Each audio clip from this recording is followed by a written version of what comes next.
This is my experiment on balance. First, if you put a piece of paper on two cups, which the paper is unfolded, the bottle will fall in the center.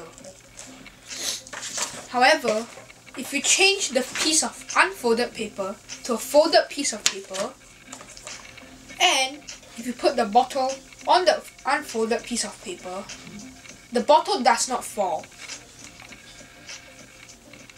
However, if you change the bottle to a bottle filled with water, it also does not fall. Why? This is because the folded paper shares the weight of the bottle throughout the zigzag structure of the paper.